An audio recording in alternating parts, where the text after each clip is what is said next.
and welcome to the Prince Magnum channel where hot rodding and romance do coexist. I'm your host, Prince Magnum. Welcome once again to another chill and chat where we kind of sit around, we just chat about what I'm working on and things like that. Just a little bit of everything, a little bit of everything. Something in here a little for everybody. Just one of those things, you know. We're gonna all kind of hang out, Wang Chung, whatever. Currently, right now, I'm just kind of throwing the usual links out to the individuals who might be able to make it. Don't know. All we can do is see. Boom, there we go. Get that information out. It's going to be a little like that. Get that notification out of my way. There we go. Boom. All righty. Well, hello there, Rosie. Welcome to the live stream. Good to see you. I was going to say, you kind of missed out on the Cinnamon Live yesterday. Cinnamon was here doing her thing. Um, Currently, right now, she has a total of three Tickety Talk videos up. And this one's not doing as big as the last one. Last one was pretty doggone big. It was pretty big. Oh, believe me, Cinnamon was really on last night. I mean, she was really, getting everybody all fired up. The that whole her whole design is to remind couples that, hey, it's okay. It's okay to enjoy the spicy side of romance. I think sometimes people forget that there is a spicy side of romance. There's a sweet lovey-dovey side, and then there's the other side. And that's Cinnamon's job. She reminds everyone that that is a thing. Um, just one of those things. A lot of people tend to forget that that is a thing. It is a real thing. You know.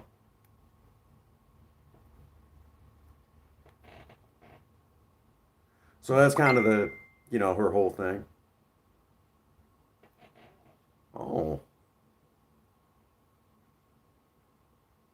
oh wow. Okay, there it is. That makes more sense now. That makes more sense, Rosie. Now I recognize. Okay, awesome. Thank you.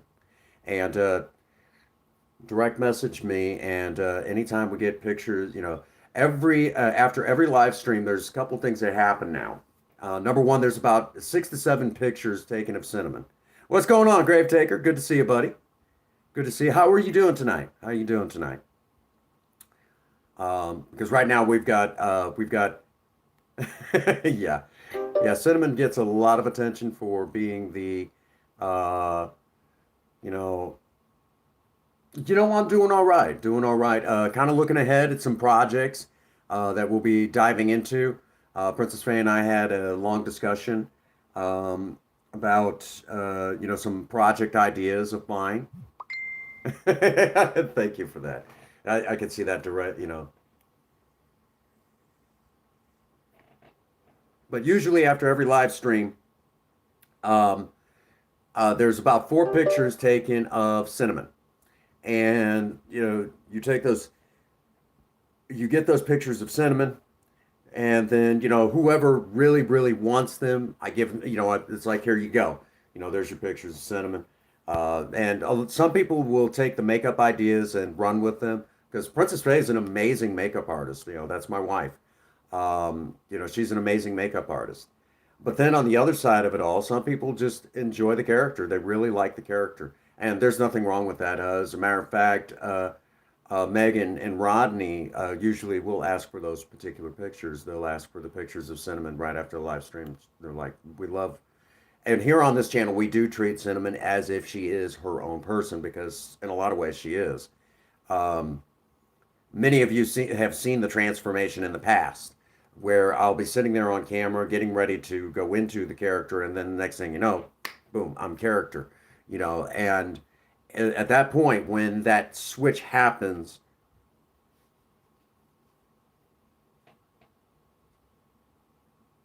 oh, do your makeup in 3 weeks for your birthday. I don't know.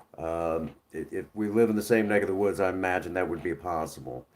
Because my wife's a hell of an artist. She's an amazing artist, hands down, bar none. Um, and all the stuff in the Teespring store, I will tell you all right now, that particular stuff in the Teespring store, believe it or not, That is all her artwork. That the Project Spirit logo, that's Princess Faye. I'm not kidding you. I couldn't even come close to doing anything like that. She'll tell you that she likes my roses that I draw every now and again. But other than that, that's about it. That's about the only thing.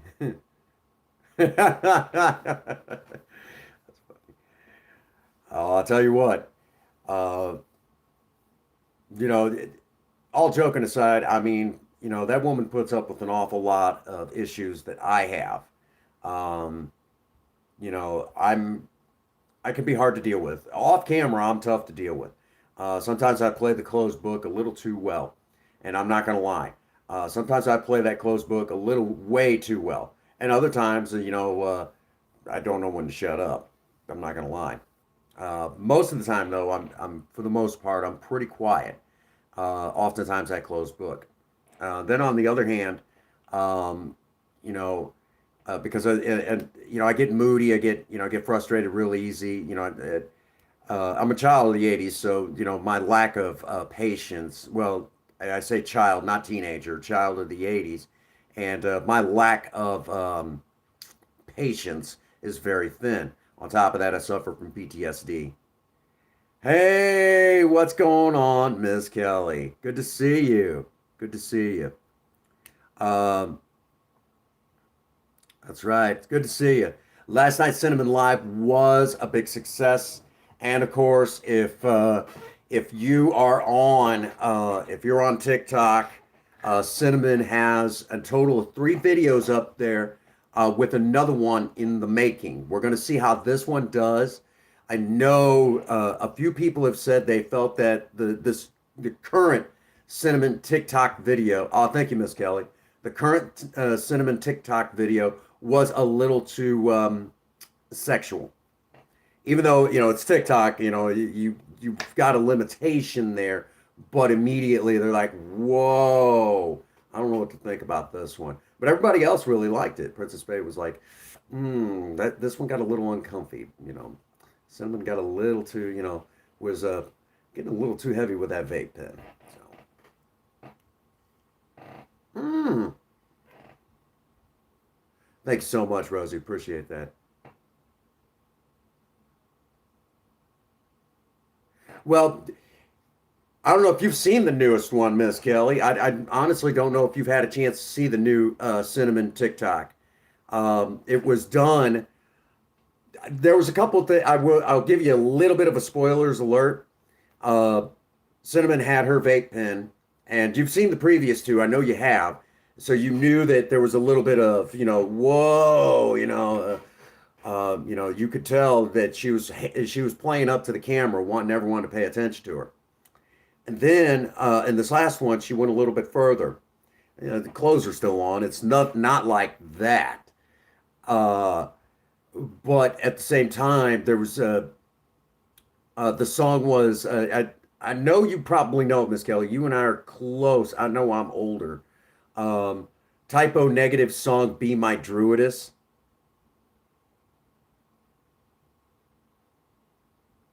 Yeah, well, it's one of those things that even Ian had, like, wow, just wow, man, really, whoa. Yeah. Um, for those of us that are true goths, not emos, goths, we know who Typo Negative is. Typo Negative is considered the dark, um, you know, the dark nights of heavy metal. Um, it wasn't scream heavy metal. Originally, their very first album was. It was a scream heavy metal, which fine, uh, but Peter Steele went to some goth club and with one of the other members of Typo Negative. He's like, "This is a whole lot easier to do than what we're doing." So they kind of switched a little bit. And God, I miss Peter Steele being around. Amazing, amazing singer. But basically, what ended up happening was that Peter Steele kind of realized what they were missing out on, and they kind of switched gears, if you will. Ironically enough, Typo Negative was based out of New York City and was very, very popular in Europe. Here in the United States, not so much. But so that's now two songs that Cinnamon has done to Typo Negative. The first one being, well, it's not really their song, but it was a cover that Typo Negative did, Cinnamon Girl, which was originally done by Neil Young. Yeah, I actually know that. They did quite a few covers, but it was always good. I always liked their covers as much as, and in some cases, depending on the situation, I oftentimes like their covers more so than the original, depending. Oh, it was Kelly just seen it. Wow, I'll wait for her to respond to that.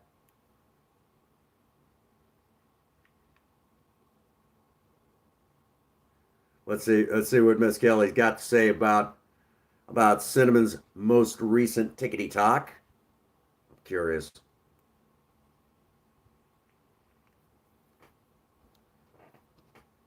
Imagine the comments going to be like, "Wow, Cinnamon."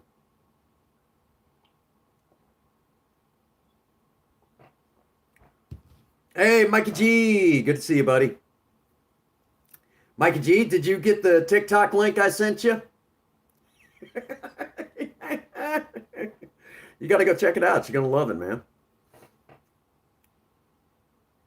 Mm-hmm. Mm-hmm. Oh, I know you have. Uh, you were the one that pointed out the one that was like where the gal was. Uh, oh, what'd you think, Mikey G? What'd you think of that tickety talk that I sent you? I'm waiting for his response.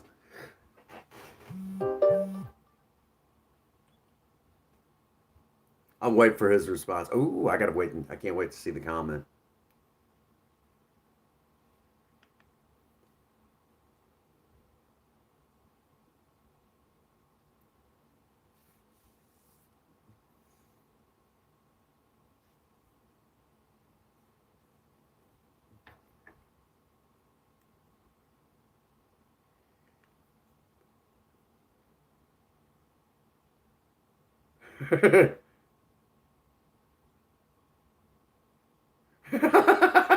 Mikey G.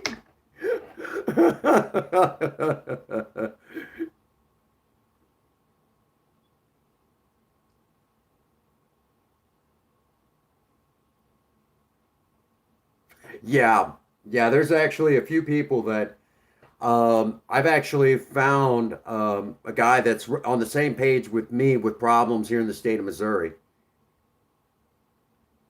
Yeah, oh, Mikey G's he's a trip. He put up some stuff where he kind of talked about stuff going on in he did kind of a voice he did a voice reveal and um left everybody speechless. It was good stuff.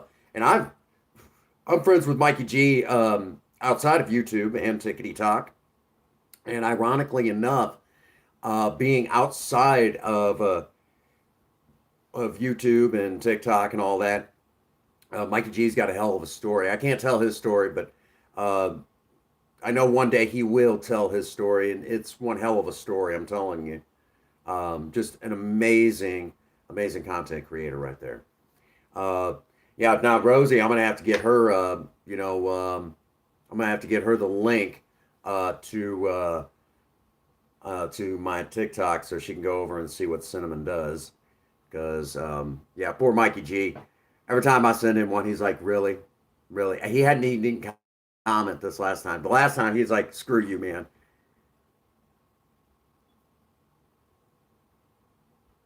That's right. That's right, Miss Kelly. I'll tell you what. He's got a hell.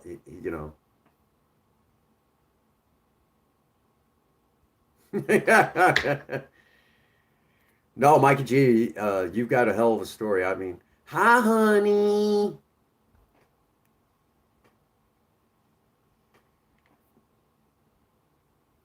Yeah, it was a good TikTok video. It's not taking quite as many views as the last one. Last one I thought for sure it might get all the way to 700, but it got pretty good. I mean, I figured about 700 on that one, and I'm thinking if all goes well, Oh God, the things we could do in 3 minutes. 3 minutes, I mean, I could screw everything up. Cinnamon can get into all sorts of trouble then. I believe that cinnamon is definitely made for TikTok. I definitely believe that.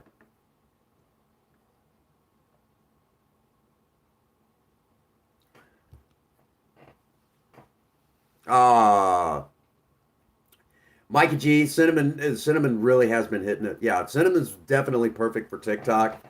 Um, there's a couple of them that I want to do over there. You know, it's not that I'm fading away from YouTube and going strictly TikTok.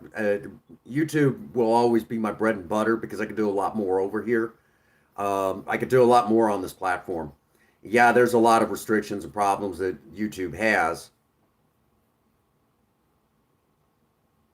Okay, honey, you rest up. I know you got to work your butt off tonight. But yeah, and one of the nice things over there,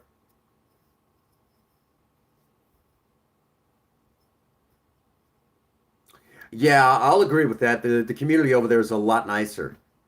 The community over there is a lot nicer. There is more people kind of fishing for attention over there. I think we got a lot more SJW stuff over there. Social justice crap over there. Um, I've spent a lot of time over there as of recent. Before, I thought the videos were kind of silly, but the ones that I'm starting to see now are a little bit more geared towards what I believe in. I think that's a great thing. I think that's a real great thing. I'm going to start linking a lot of stuff where I can kind of get the stuff to go back and forth between the two. Um, it's just one of those things. There's one guy over there right now I've been getting a big kick out of. There's a guy over there.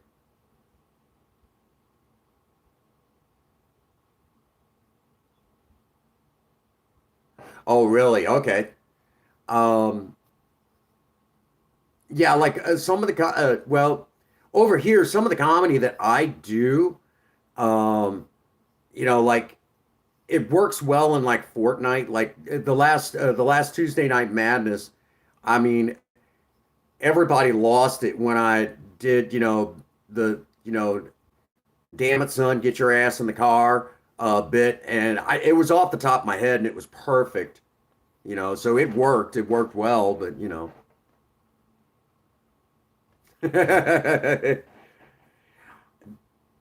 believe me, I that's why I keep saying Cinnamon is perfect over there on TikTok. She doesn't have to do that much. And if you put it to the right music, the right movements, you don't even have to get up and dance a whole lot. I can't right now, anyways. My back's been killing me. Um, but Cinnamon can um, really kind of come into her own over there. And I've been wanting to use it as a way. That particular platform is using it as a way to kind of bring in a few more people to the YouTube. Bring some people over onto YouTube and kind of watch what I'm doing over here. Great way to build up, do that thing over here. Um, but a lot of today is going to be kind of looking ahead. Oh, really? I know you had another one out there for a little while that was. I watched a couple of them and I thought it was really, really funny. That was before I really started getting into TikTok. I got to get over there more. And I know Gina's like huge on TikTok. Gina's like freaking blowing up TikTok. There's a couple people over there. Um, I know I'm getting ready to do a couple of Stitch videos, a few Stitch videos. I think those are going to be pretty good. Yeah, the nanny nanny boo boo. Uh huh.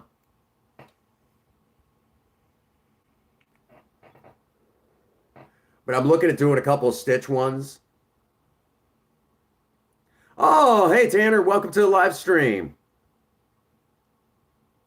Uh, Actually, believe it or not, on all the cinnamon stuff that the opening, that all that is just like the old TV, the old television with the vacuum tubes in it turning on. And because I'm so retro on so many things, I thought that was perfect. Tanner, welcome to the live stream. This is the Prince Magnum channel. And over here, I mean, I don't, I'm not sure where you came in from, but because my TikTok channel is actually doing pretty doggone good, and I've been using it to advertise the YouTube channel. So I'm not sure if you came over from Tickety Talk or you're just a member of some of the groups that I'm involved in that's over on Facebook and everywhere else. I get my channel out any way I can. Calm yourself. It's not quite like that. Uh, Over here we got, we're mostly a DIY channel. Stick around. We'll probably go out and take a look at the projects for a moment and talk a little bit about that. I mean, it's still early in the stream. Talk a few, we're going to be kind of looking ahead at the next week. And this next week, as a matter of fact, real quick, there was actually a gal over on TikTok put something up. The last thing you bought is a gift for me. What is it? And immediately, I could not help myself. I put immediately when she put that up there, I had just got through buying a brand new starter solenoid for my 1975 Ford Maverick, and I told her that. And she thought that was really cool. Thought that was really cool. And I said, by the way, I still drive this thing.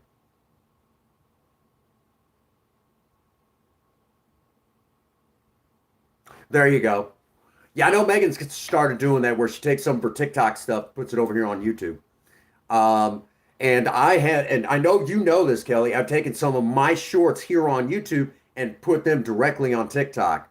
I actually have two of those up, Project Spirit and then the original aircraft remover. Those two are over there on TikTok now. And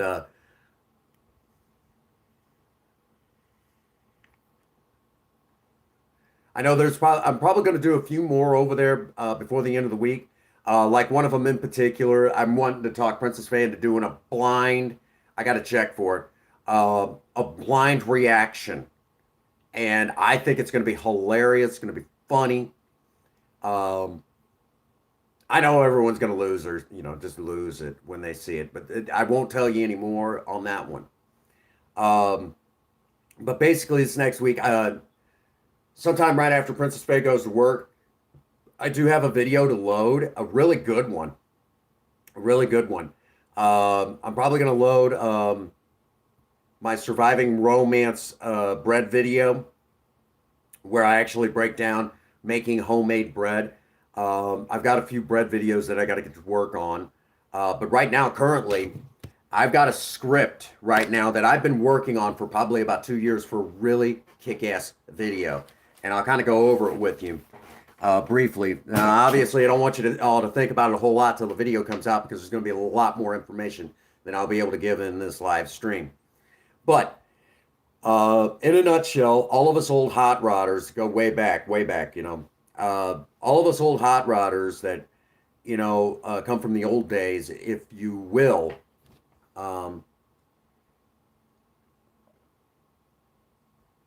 One of the things that we have often said when working on our old car, by the time I get through with this car, it'll be a brand new car. How many times is anybody who's known any old gearheads like myself will say, by the time we get through with this car, it'll be a brand new car. But the question is it? If I change everything on Project Spirit, and the only thing that might be left is some of the original wiring, the body, and the frame. Everything else has changed, okay? Hey, what's going on, Simon? Is Project Spirit the same car? That's a good question, right? Really good question. Kind of leaves you sitting there wondering, I guess I never thought of it that way. Well, truth of it is it? Is it? We don't know. So we're at that stage where we get to ask the question, is it the same car? Well, there's actually a whole lot of philosophy that's going to be going into this.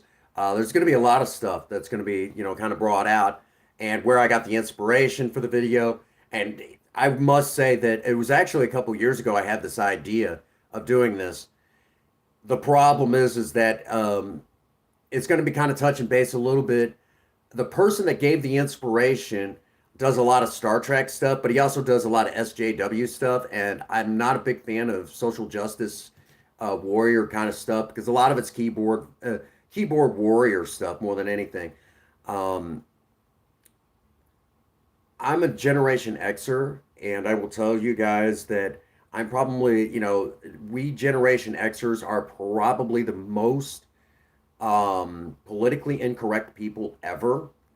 Um, because we have a certain way we did, like all the bad stuff you hear, oh, this is racist, that's, that, and, whatever. We stomped that out a long time ago during my generation.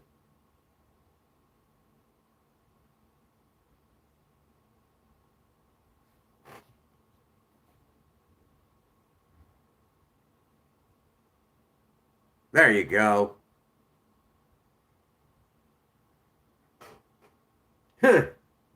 Ask them. Ask them what it is. Don't be afraid to ask.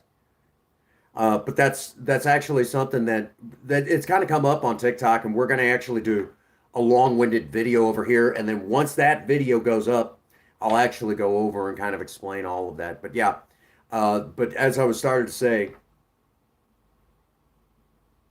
there you go. Good thinking, Simon. Good dads don't have a problem teaching our kids. Um, so like he did this whole thing on the original series Star Trek Enterprise, the NCC 1701 Enterprise. Notice I didn't say A, B, C, D, or E. It was the original series. There was a whole Constitution refit.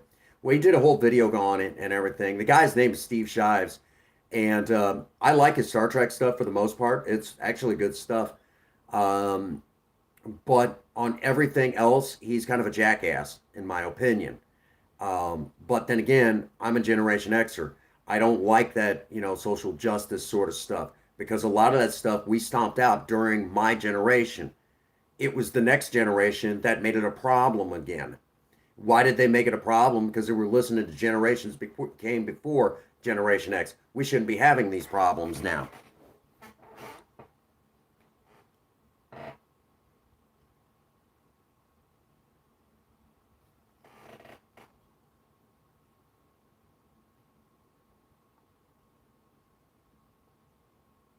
Absolutely. Um, there used to be a thing where I lived, what we called salvage grocery stores. Now, this it was basically what it was is big grocery stores like Schnucks, Deerbergs, big name brand stores that you used to see. And I don't know if you guys have got a Schnucks out there, but oh, right, right, absolutely, absolutely. But what salvage grocery stores did was they would go up to basically they would go to these big hot shot grocery companies. Maybe a label changed, a product changed, but the food inside the package is still good. Maybe it was getting close to its expiration date, but it was still, it hadn't quite passed into its expiration, so the product is still good. You know, maybe the package got a little damaged. Okay, something to that effect. Um, so the product is still good, but these big name brand companies can no longer keep it on their shelf. They can't do it. It doesn't look good. So they'll box it up. Take these products and box it up, put it on a pallet, whatever. And then someone, these small time grocery stores, what is known as a salvage grocery store, will come and buy the stuff at wholesale value. Basically, what the product is,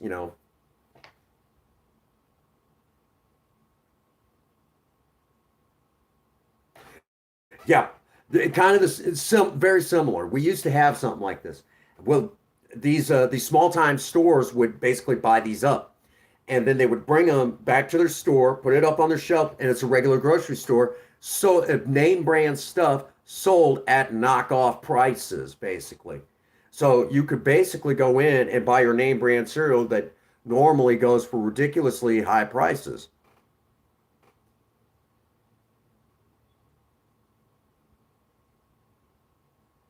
Really? Yeah, a lot of them around here went belly up because a lot of people kind of felt dumb for going, felt like, oh, only welfare people said, no, no, no. Even when I was making money hand over fist, I would still shop at these stores because you can get name brand stuff for next to nothing. Give you an idea. You could go into, um, say, somewhere like, Dollar Tree, and you could go buy a package of, 6 ramen noodle packages for, we'll say, 6 packages for $1. And where I live, the tax is about 10 cents on, 10 cents on the dollar. So for $1.10, 6 packages of ramen noodles. Doesn't sound too bad. But then you could go to one of these salvage grocery stores, buy 10 of those packs for, basically they're usually 10, 15 cents. So we'll just round it off and say 10 cents. You can buy 10 packs of different, different flavors of ramen noodles. And the contents inside are good. Take them home. They're fine. Okay. Again, 10 cents. So for $1.10, you get 4 more packages. Okay. So a lot of people didn't really think about that. You can buy, again, name brand cereal. So if there was a name brand cereal that you really loved, and you only liked it in the name brand and want to buy the generic, you go right in there and buy these right off the shelf. Next to nothing. Again, and so I like these stores. I love these stores. And you'd be surprised what you find in there. It's really good food. Um, you know, Next to nothing. You find bread up there. I know one of them that I used to frequent a lot when I was a lot younger. You go in and buy name brand breads for next to nothing. And, you know,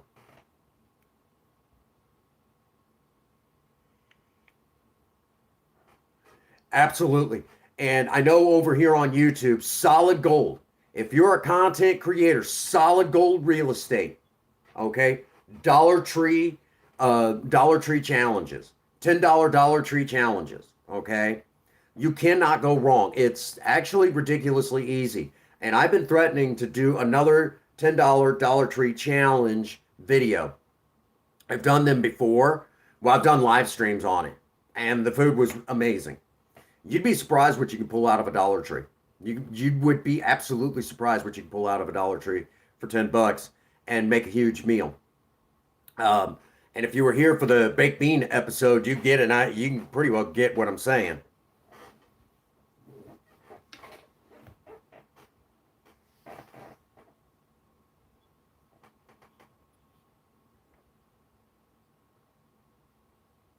Oh yeah, thrift stores, yard sale salvages, basically yard sale hauls. Always that's solid gold real estate. Here, for those that do not know, this this started off as a yard sale haul, part of a yard sale haul.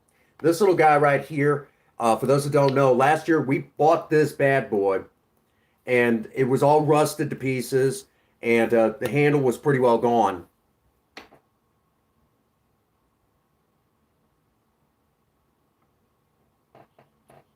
Absolutely, absolutely. But this bad boy right here, I mean, we completely refurbished, this guy, brand new handle, and we've used it numerous times throughout the channel's history, just last year through the pandemic. So this has actually become a brand new guy, here on the channel, and it's an older style axe head. Along with that, we ended up $5, really, $5. Here, I'll show you. Hang on a second. We'll come in here real quick. And again, I mean, this is all dollar. This is actually something that Princess Faye did. We'll have to take it back into the office real quick, but you'll get a general idea exactly what I mean here in a second. Um, for $5, we bought 2 axe heads. One of them was this one here, and this bad boy right here. And this guy, again, still holds an edge. It still cuts really nice. And then once we got the handle on, very well balanced, easy to use. Okay. But we had one that was all rusted to pieces, and it had a huge crack in it. So Princess Faye, I told Princess Faye, I said, well, why don't we do this? We'll have you turn it into a piece of art. I said, you can paint it. And this was what she did to it, because back here is a huge crack. You could actually see that crack. And I cleaned it up. Got it all done up nice. And this is what she did with it. Now, I know right now a lot of you are sitting there going, holy dog shit. That looks amazing. She did that in a live stream. Absolutely. And I know that looks like some serious Bob Ross stuff. Right now, Miss Kelly is going absolutely ape shit. I know you are, because you're one of those ones. You love your thrift store. You love your thrift store, yard sale, garage sale, all that good stuff. And seeing this being, something unusable basically because of this back here, it's now perfectly okay again. Yep, absolutely amazing artwork right here on something that was completely and totally useless. So now, I mean, that's it. And I mean, that's some serious Bob Ross stuff right there, if you ask me. Right? You can pretty well just set it up like on your desk or whatever, right there. Your own personal painting. And around where I live, a lot of people will take like old saw blades, like the saw, similar to that saw that I refurbished from last year, because I refurbished a handsaw last year. I might need to have the teeth adjusted, but other than that, I can use it anytime I want. That particular saw, if you will, a lot of people around here will buy the ones with the wooden handles. They'll redo the handle, and then they'll strip all the rust off, put some sort of a coating on it, and they'll paint them just like this. This is actually a big thing where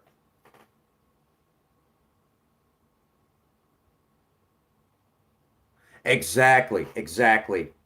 But this stuff like this, basically taking something that's completely useless and turning it into solid gold real estate, if you will, what we call trash to treasures. Okay, trash to treasures, if you will, and that's actually solid gold here on YouTube. DIY stuff like this. Basically, you go to your yard sale, buy something completely forgotten to time, refurbish it, make it like new again, because seeing them painting pennies. There's a guy over, I forget his name, here on YouTube. He does a lot of woodworking stuff, and he actually made a hammer from a real working hammer from a book. And what he did was micarta.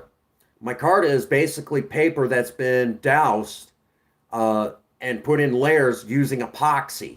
That's it. That's micarta, and it's strong as steel, if you will.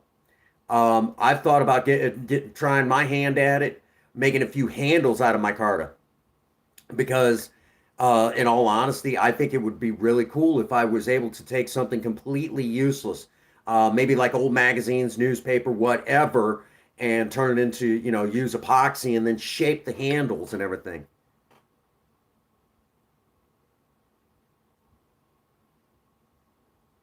Well, you're pulling a Kurt Russell, you're escaping from New York. Miss Kelly, you're escaping from New York, Kurt Russell style, I think. Yeah, New York has been, I've heard a lot of bad right now about New York.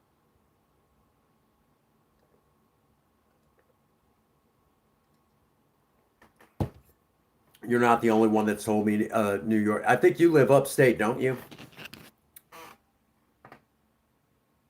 Yeah. Well, it's been going into the crapper since what, 2001? It really has. It's been going to the crapper since 2001. Let's face facts. You know,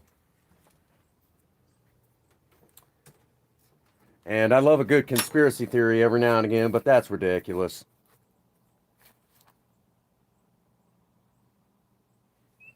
Oh, you're Long Island? All right. Um, we're gonna do something bad. I'm gonna have a cigarette. Um, oh shoot, did I forget my smokes? I forgot in my smokes.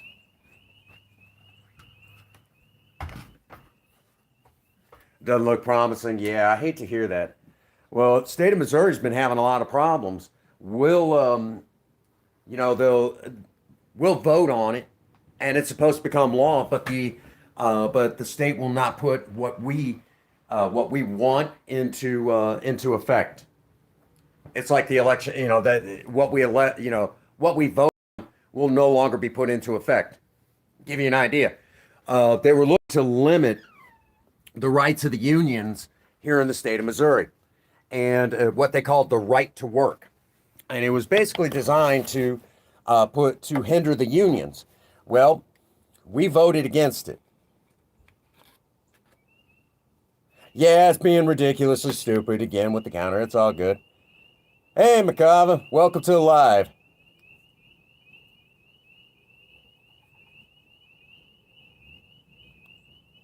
Really? Wow. But yeah,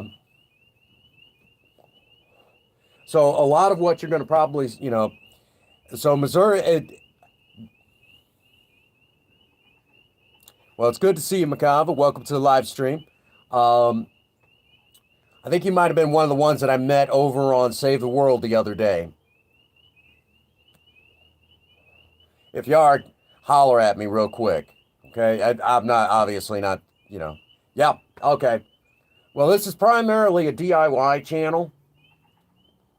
So let me get you caught up to speed real quick in more ways than one, if you will. We have a couple project cars here on the channel.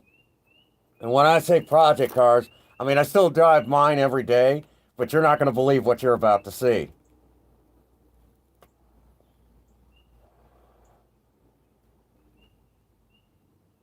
Oh, it's a hot mess over there. Yeah, it doesn't surprise me. It doesn't surprise me at all, Kelly. Over here in Missouri, even though we voted against anything and everything to restrict the unions, we want the unions to operate as they have been. Oh, you love DIY channels? Monkey anus. Why not? Why not? But the real DIY projects, the big ones, well, I've got a bicycle project I got to finish now that the weather's warming up, so I'll be able to finish that particular DIY project. I've got a hammer to finish, but the big ones.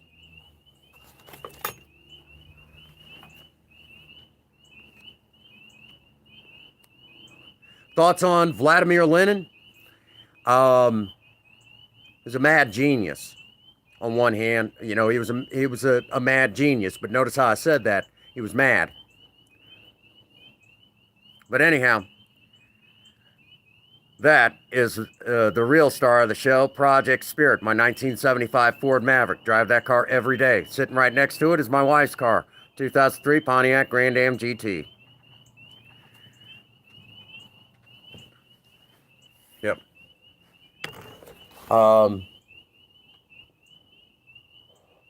I drive that old car. Mad about it? I'm going to just say it. Communism was failed for a reason. So basically, communism and not communist.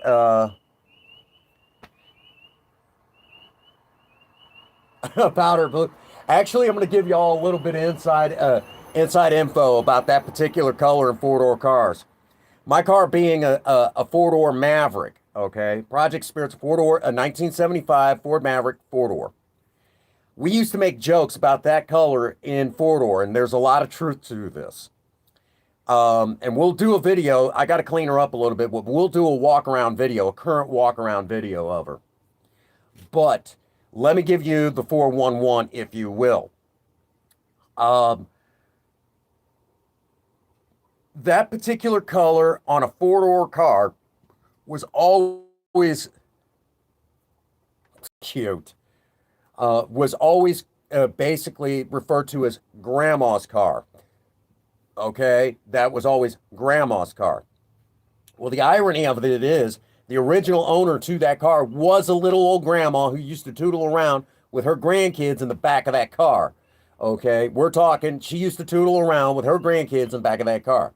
When we first got that car, it was a serious time capsule of the 1970s. There's a lot of stuff in there that was kind of holdover stuff from the 60s.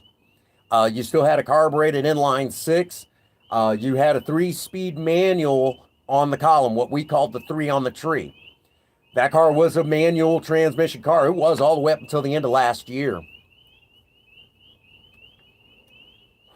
Had a heck of a time getting her swapped over to automatic, and it shouldn't have been that hard, but it was. It was a pain in the ass because we did everything on a tight budget.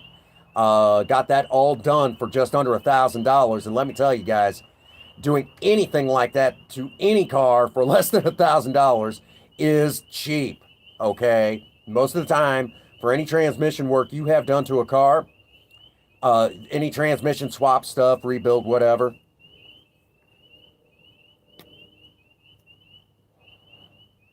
Well, you actually looked up how to spell it. What are we chatting about today? Project Spirit.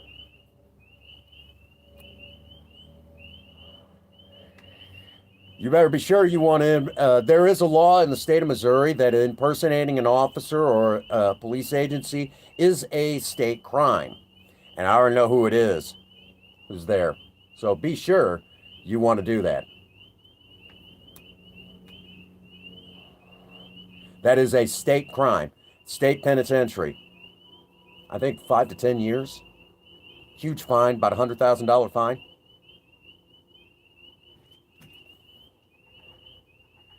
So, oh yeah, not quite stolen valor. That's a little bit different.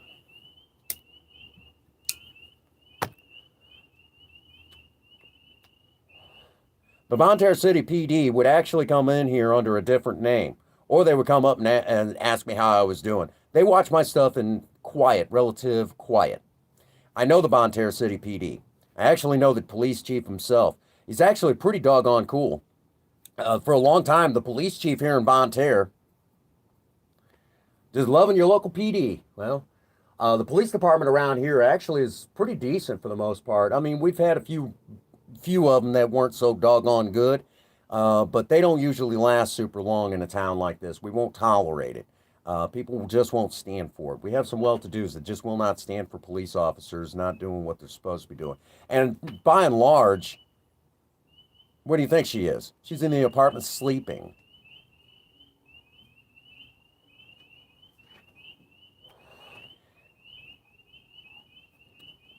She's doing good, doing good. But by and large, the police department, if they come by here, they're usually having to get on to somebody because, you know, people get drunk, messed up, whatever, and, you know, flip out of their mind.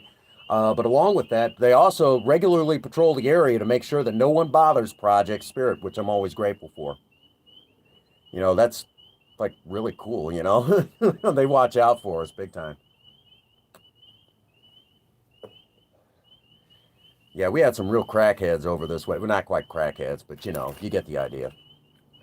So by and large, you know, we have Bonterre's got a good PD now. I honestly think they do. There for a little while. We had a few knuckleheads, but I think we pretty well got rid of those knuckleheads, by and large.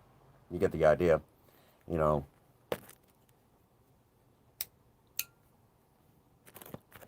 You know, so I got nothing bad to say about the PD here in town. Heck,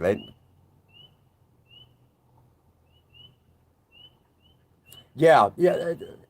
Well, see, you got to remember, Miss Kelly, there's a lot of police officers that want to do a good job. They really do. I hate that whole thing, and I'm seeing it all over TikTok too. You see it over here. You see it on TikTok. The horrible truth is, okay, there are a lot of good police officers out there. There really is a lot of good police officers, and I'll say it a million times, okay? But you get a couple of bad apples, and it makes the entire PD look bad. Look at that whole thing that happened in Ferguson, Missouri. You have a couple of bad police officers, and it looks, you know, and people want to, you know, all the police are bad. No, they're not. They're really not. Again, you know, we're talking that most of the police officers I have met, most of them really do want to do a good job. As a matter of fact, one of them in particular, he had a run-in with,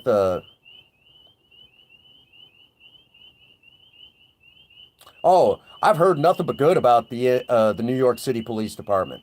New York City Police Department has some of the finest police officers in the world, and I will repeatedly say that. Great people here, you know. But if you go over a couple of counties from where I live, um, to Franklin County, they have a lot of bad police officers up there. Not all of them, but they do have a lot more. Yeah, and I can go to an actual police department right now. There's a video here on my channel showing how poor that police department is.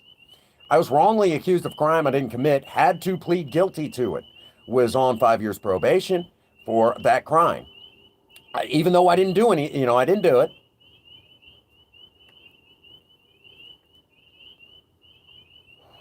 Exactly.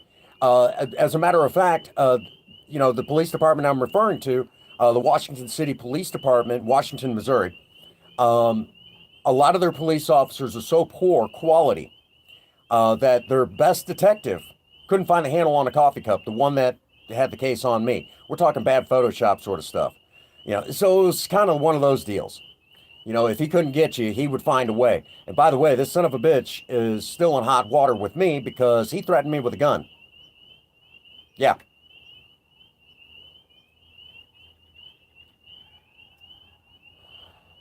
And I actually had a public defender that wanted to truly defend me, but she actually said a bad police officer is still a police officer, and we can fight this if you want. But I can pretty well guarantee that everybody, and we could even take this to a jury trial, but I will be absolutely honest with you. We won't stand a chance because it's a police officer, even though he's dirty.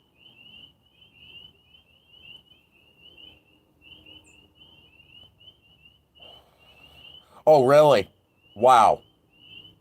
And see, police officers where I live actually get really paid so poorly.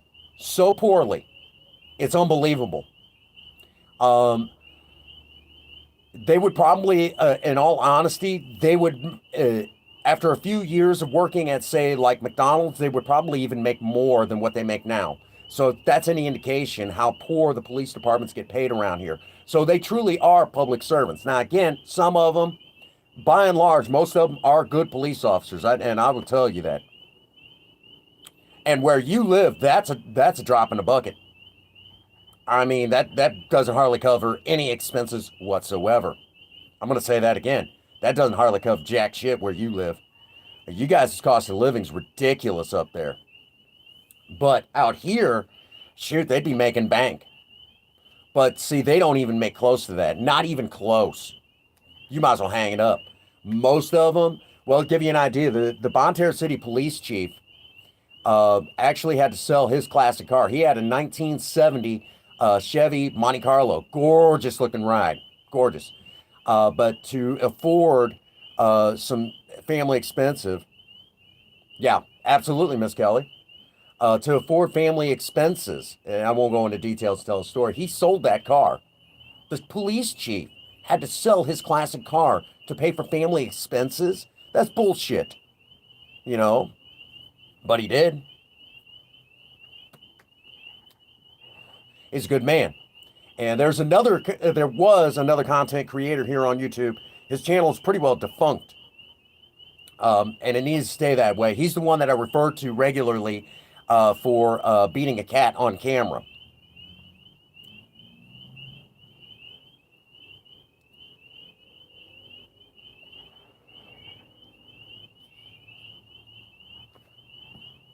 What's going on, Gavin John? Good to see you, buddy. But yeah, where I live, the police departments do not get paid what they should get paid. It's really, really, really, really, really sad. Uh, but again, there are some police officers that, that are really, really good. Some of them that are okay. And then there's some that do not deserve their badges. But then again, that's like the medical field too. What do you call a doctor that passed his exams to go from an intern to having his PhD? What do you call, a doctor that did that?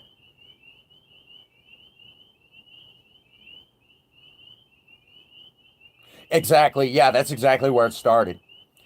This particular guy, in the video that got his original channel shut down, basically what happened is he was doing this whole bit with like a unicorn head, Bob the Unicorn, and I think is something to that effect. And he was doing this whole bit. Exactly. A C plus student is still a doctor. Yep. So But then again, I've seen a lot of C plus, a C plus doctors that were better than the A plus, the straight A doctors, you know. But you get the general idea. They definitely did not qualify for MIT. But this guy basically, he was doing this whole bit with the unicorn head, and he was kind of goofing with his cat. Cat was not having any of it. He wasn't. He did it himself. Okay, he smacked the cat on camera. Now, bear in mind, I said on camera. I didn't say in a live stream. He camera. Now, I'm not you got to understand when I talk alternate media, we ask questions. Okay, and we ask the questions like if you're not willing to answer those questions, there may be something that you're hiding.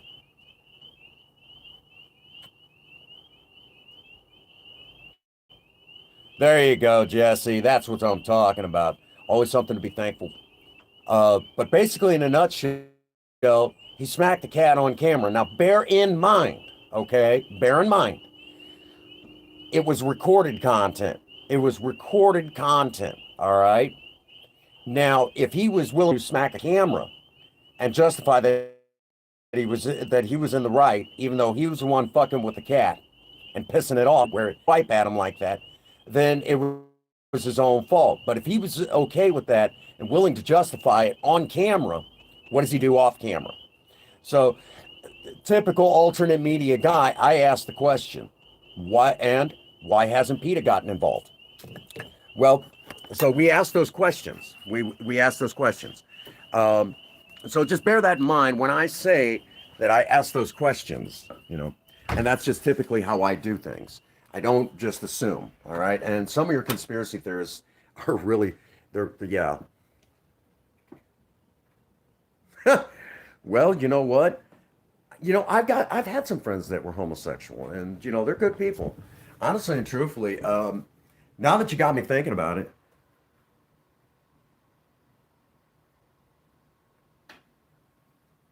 there you go. And I'm grateful that you posted it. I'm very thankful that you're able to, that you're in good enough health to post good things, positive things. And real quick, talking about that whole thing, um, currently with the whole thing with Cinnamon doing her thing, now that you got me thinking about it, hang on a second. There we go. Again, and I got nothing against the homosexual community, even though despite popular belief, I don't swing that way.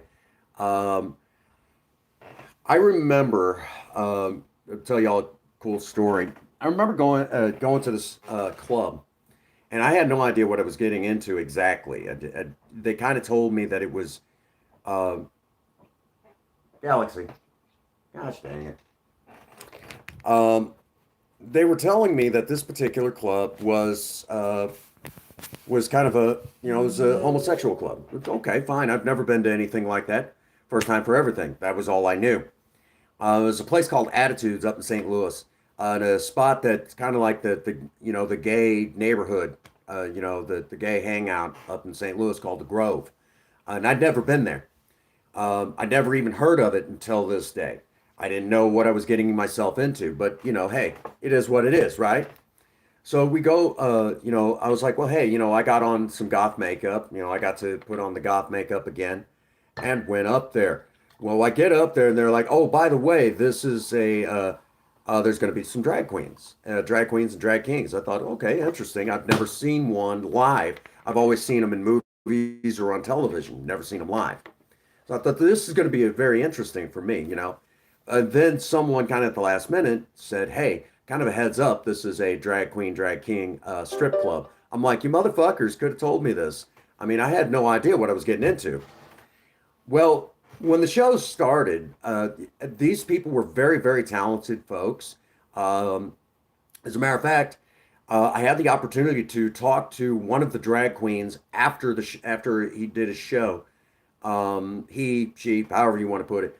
When he was up on stage, she did put on an amazing show, and I had the opportunity to talk to him after the show because he was in his regular clothes afterwards.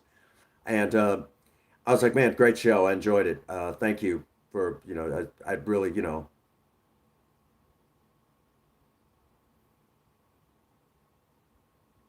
That's cool. Um, but I had the opportunity to talk to him. He said, hey, I was like, just out of curiosity, I said, it's none of my business. I said, but aren't you kind of afraid of what people will say about you doing the show? He said, not really. He said, and I'll explain to you why. He said, I do 3 shows a week. And he said, I've pretty well paid for my house. I've got 2 brand new cars in the driveway. I put my wife through college, and my kids, I'm already planning for their college. I've got 2 kids.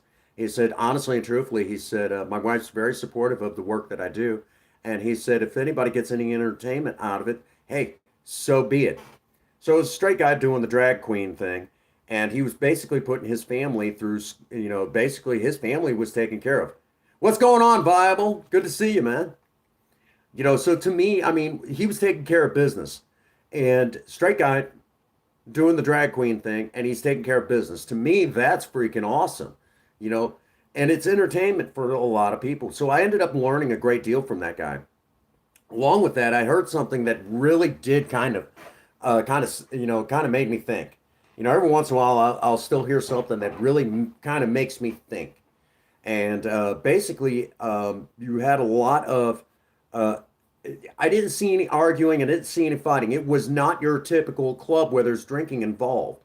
I've been to a lot of bars and a lot of places like that. Even in sobriety, everyone knows I've done karaoke like a gazillion times and been on stage, been in a couple karaoke contests, been semifinalists in both instances. But in this particular instance, if you will, I didn't see any of the usual drama that you usually see in a bar. And I'm like, and I noticed this, and someone said, "Do you know why you don't see anything like that in a gay bar like this?" I said, "Well, I am curious." I said, "Why don't you see anything like that?" It's real easy. It's real easy, Prince Magnum. He said, because a lot of these people know that at any moment they can still have their rights taken away. And that really brought it home for me. Um, that really brought it home. This definitely make one hell of a TikTok video, Miss Kelly. I honestly believe it would. But that brought it home for me. Here I am, a straight guy hanging out in a gay bar, more or less. It was a gay club with drag queens and drag kings doing what they do, and that really set the tone.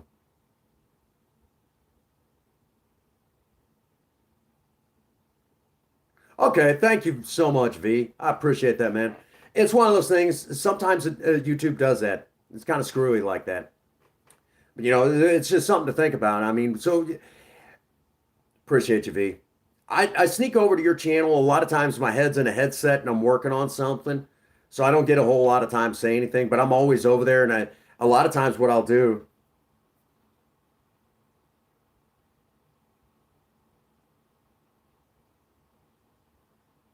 right? Absolutely right, Jesse.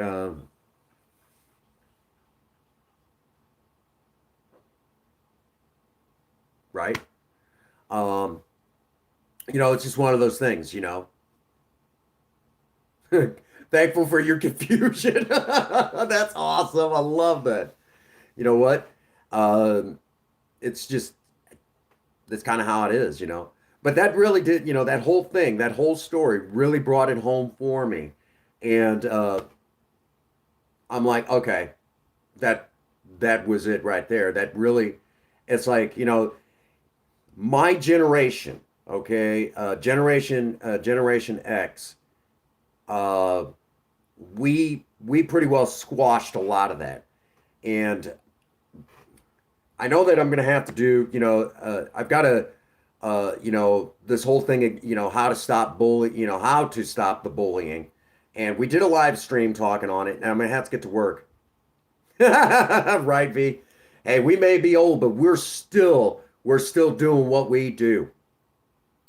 We're still kicking ass and taking name. I mean, stop me if I'm wrong, V. Stop me if I'm wrong. We Gen Xers, we look good, we kick ass, we've got our heads on straight, and we're probably the scariest generation that's still alive. Okay, the scariest. Oh no, viable. Don't you have a sweetheart? Don't you got a girlfriend, man?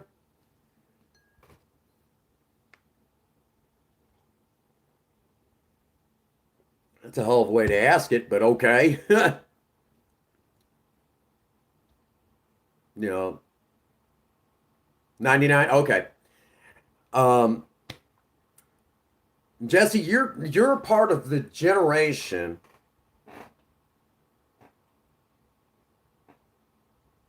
Oh, right on, right. See, that's what I'm talking about, V. That's what I'm talking about. You could still build with the best of them today. And we Gen Xers are, we have a combination of both mechanical and tech information.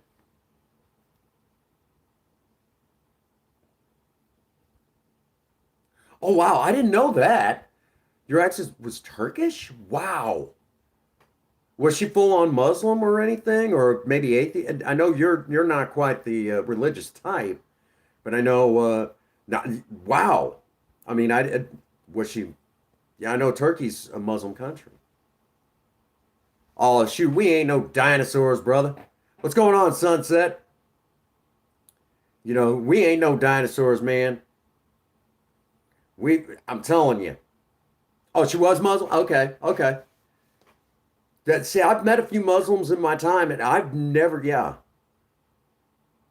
a bit of a generation. Okay, real quick.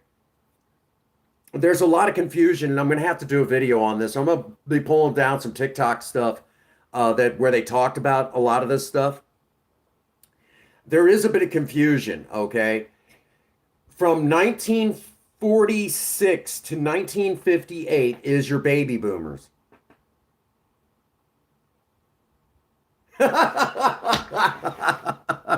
Bible, you're awesome, man. But there's a bit of confusion on the generations, if you will.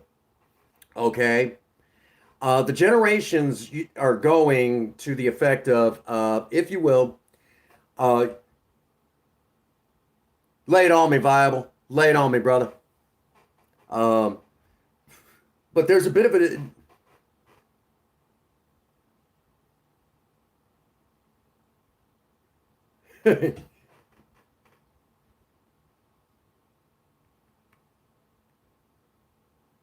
Oh, okay, sunset. I understand. You got to leave your name. Sometimes you got to leave things behind you so you can look ahead. Nothing wrong with that. Um, where was I? Just got back from a LARP. Okay, okay. Little play action. Yeah, I get it. Little live action theater, if you will. But it's on the cusp. So that's actually pretty cool.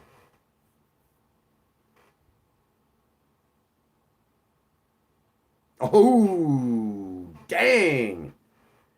Dang, that's cold. Oh, man. That's funny. Well said. Really? Shadow, that's actually kind of interesting. Okay.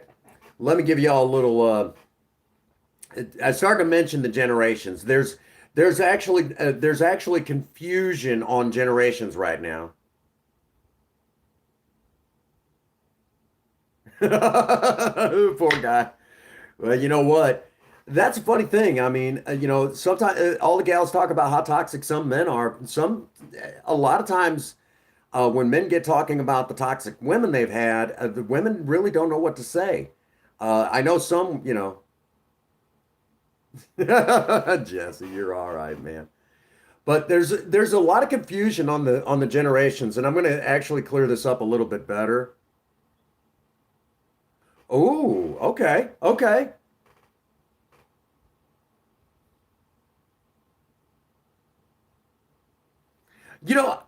I don't believe that viable. I've been married 7 years.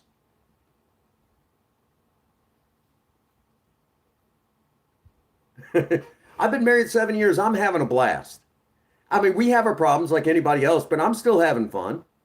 I'm having a good time. Okay, okay, Shadow. That's a honeymoon period. Hey, who said the honeymoon has to end? Who said it has to end? I'm having a good time.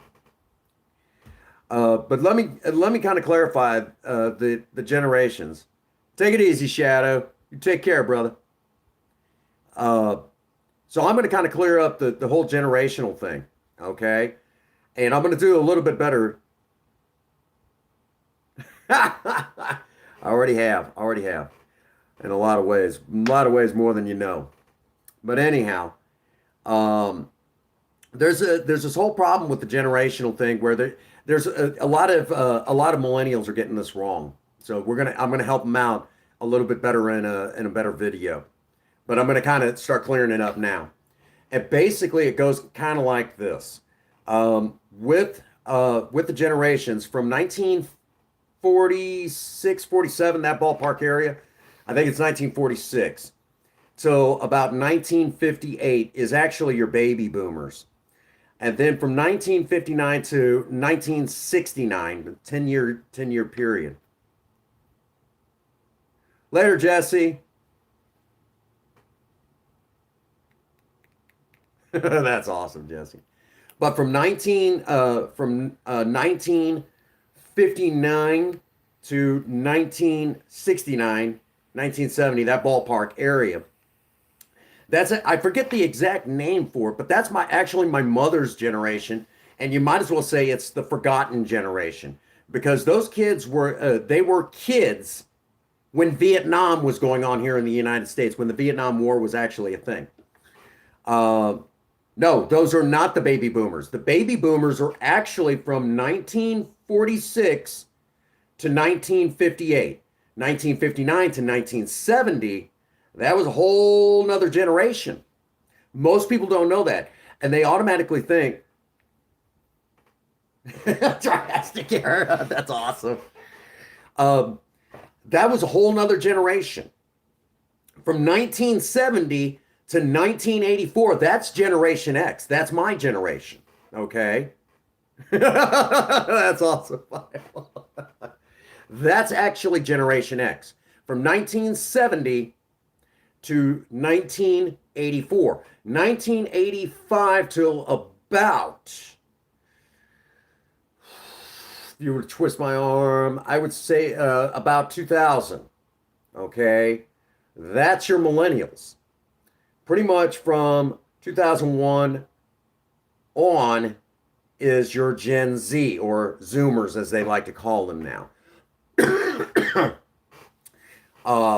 So now that I've said that, okay, let me narrow it down now.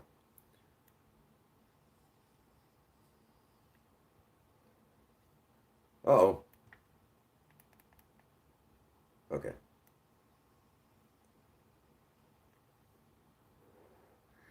Oh, hold on a second. Your baby boomers were your usual hippies in the 60s. They were the ones that were traveling to San Francisco and stuff like that, the big hippie movement. There were also the ones that were drafted to Vietnam, okay? Viet fucking Nam, right? Forrest Gump. So, they were the ones that were being drafted to Vietnam and all that other stuff going on at the time.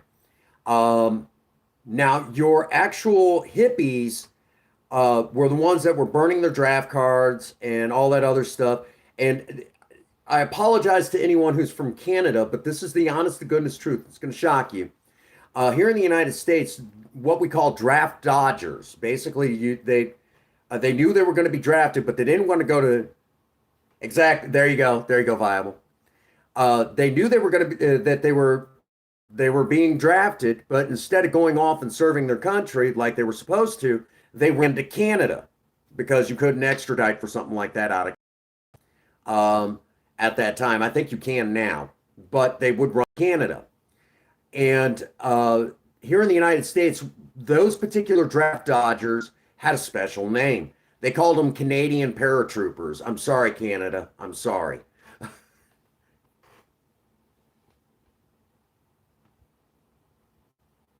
Well, if I remember correctly, former President Donald Trump was actually in that forgotten generation from 1959 to 1969. He was in that actual area.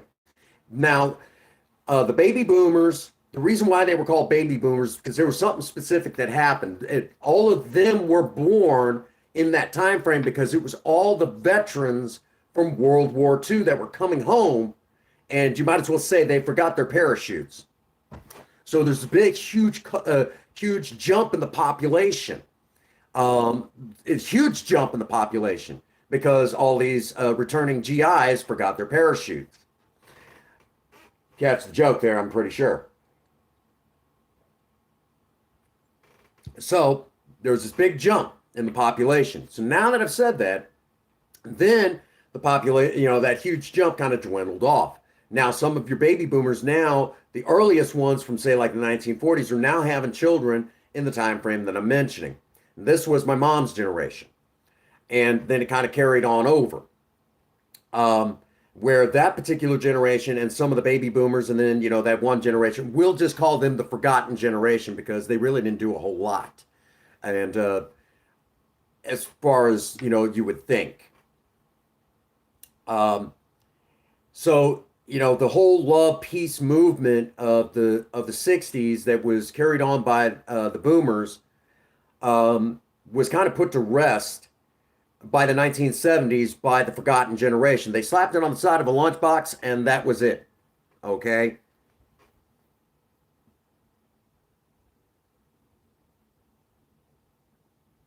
That's funny. Uh, so just kind of think about that for a second, okay? So by 1970, my generation, and I'm pretty sure, I think Viable, you're like the same age as I am, maybe a couple months older, to be honest with you. So our generation, if you will, is now being born by 1970. Now we have a lot of the leftover values that came from the World War II era. People that came home. 79. I was born in 79.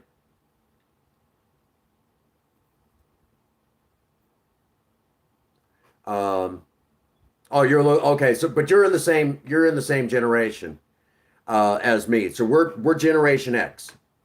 With Generation X, we had a lot of leftover values from the baby boomers, their moms and dads, which my grandparents, which lived during the Great Depression. That's funny. The Great Depression, the Second World War. Sometimes they're called the Quiet Generation. That's not really true because they were movers and shakers themselves. My grandfather was actually a watchmaker, was a graduate of the, Kansas City University. So that should tell you something. Watchmaker. Yeah, that's a thing of the past. Watchmaking. Wow. Used to repair watches, had his own shop.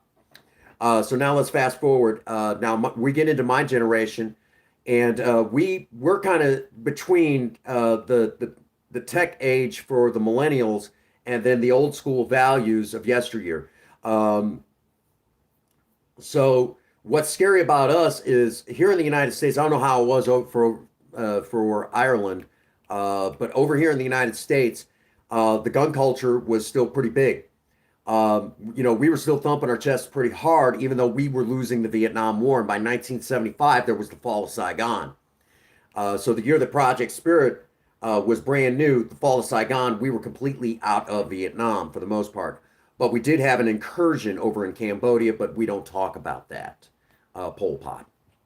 Yeah. So we beat our chests pretty hard when it comes to defeating communism here in the United States. We do not like communists, especially us Gen Xers. We do not like communists. So any of you millennials that start talking anything whatsoever when it comes to socialism, you'll see our blood boil. Most of us here in the United States, to give you an idea, a lot of us held guns. A lot of us got into fist fights. We are fighters. A lot of us watch action movies that by today's standards, if you watched it now, you would not let your children watch it. But we were watching it as kids. Give you an idea. First Blood Part 2, Rambo, the Rambo and Rambo 3. We all watched those movies. We even had our own Rambo cartoon. Not a joke. Not a joke. We had our own Rambo cartoon in the 1980s. He-Man, She-Ra, G.I. Joe, oh God, yes, Bloodsport. We had Bloodsport. Martial arts was the thing. Karate Kid. Every one of us wanted to do the crane kick on the frickin' playground, but could never get it right. Hell, I never even mastered that goddamn thing. Absolutely, absolutely. Which now there's a whole thing about the guy that Bloodsport is based on. That's actually a thing that's all over YouTube, and has been for quite a while. You got to be careful though if you do any videos about it. You got to be real careful, because Frank Dukes will sue your ass. Oh God, yes, you know exactly what I'm talking about. As a matter of fact, those people that do the Chuck Norris jokes, Enter the Dragon. Yeah, I love that movie. Love that movie. As a matter of fact, let me put it like this. You know, the people that still do the Chuck Norris jokes, my personal favorite Chuck Norris joke I came up with. The only thing Chuck Norris fears is Bruce Lee coming back to life. Fist of Fury. God, yes. Yeah, that's the only thing Chuck Norris actually fears is Bruce Lee coming back to life. Yeah, Bruce Lee was badass, okay? That was one bad motherfucker. You didn't fuck with Bruce Lee.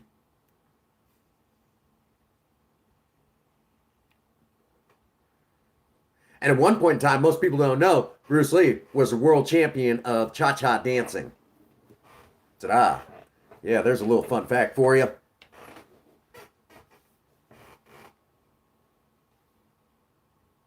Oh my God, yes, it was a great movie. Great movie.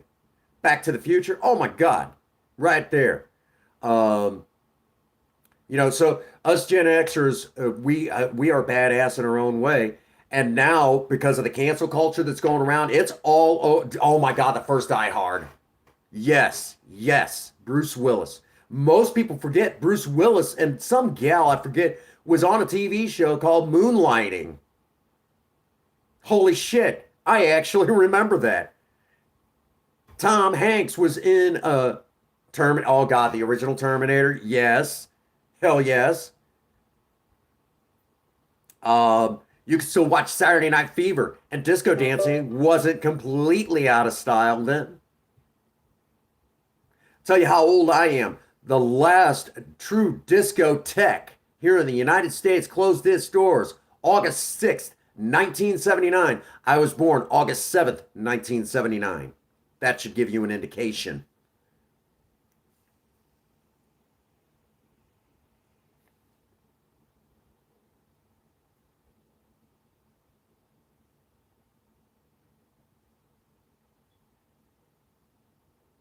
Oh, I don't think I've seen that one. If I have, it's been so long ago. Christopher Reeves is Superman. Who's with me? Christopher Reeves is Superman. Best Superman ever. Oh my God, I remember The Last Starfighter. I love The Last Starfighter. Oh my God, that was a great movie. Yes. And um, the original Tron. You ain't a kidding. Christopher Reeves is the only Superman. Yeah. I don't care what anybody says. Who's with me? Right? I'm telling you. See, and by the time you now get to, see, I've got a brother that's a millennial, and he's a big jackass. Uh, Comes home from the military and everything. I mean, he's a jackass. I mean, the way he talks to my mother, I mean, I'd love to slap his teeth out of his head for that. He knows better. you know. Oh, really? So, yes. They really tried to capture the spirit of what Christopher Reeves left behind. And I know everyone kept waiting for Christopher Reeves to walk again, and it's a shame he never did. But he became a real life superhero. He really did become a real life superhero. And anybody who says different really did not know the man behind Superman, the true hero he was. And I will tell anybody, hands down, bar none, Christopher Reeves, it was a true to life hero. Uh, and see, here's the thing that most people tend to forget about us Gen Xers. Every generation prior to us and our generation always rediscovered a time frame that came before while we still carried on. In the 19 really, I'm gonna have to check that out. I know Christopher Reeves did a whole driving video thing. Absolutely, absolutely. 1989, Michael Keaton will always be Batman, in my opinion. And him and Adam West. Now, I will say Val Kilmer did a pretty good job, but I still think Michael Keaton was better. But Val Kilmer did do a good job. He really did do a good job. George Clooney is not Batman. Christian Bale did okay. He did his own version.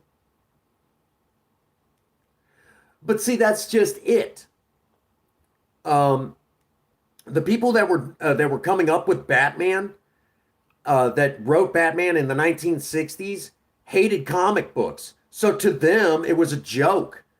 Adam West had to act that joke. Honestly and truthfully, I think he did an amazing job. Period. I mean, seriously, when you think about it like that, well, they were already doing that with Val Kilmer. They were already doing it with Val Kilmer.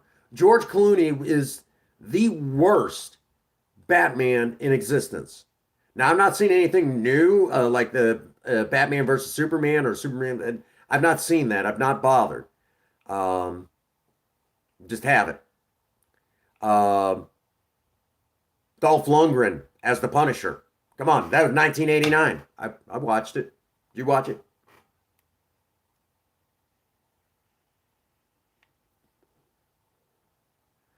Um, a lot. Um,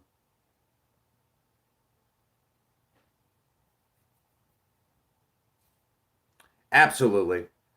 But well, yeah, Universal Soldier, Cyborg, the original Tron movie. Oh my God. Playing the Atari 2600, Super NES, Sega Master System. Who's with me? Going to actual arcades, real life arcades.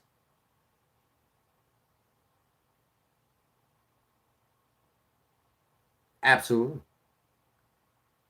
Return to oh my gosh! Now I'm gonna have to. I haven't heard that title come up. I don't think I've ever seen it, but I've heard of it. Return to Oz. Yeah. There's so many amazing movies out there that honestly and truthfully, um, movies, video games that came out in the 1980s. And if you were a kid or a teenager in the 1980s, you got it. Okay. Now, here's the irony.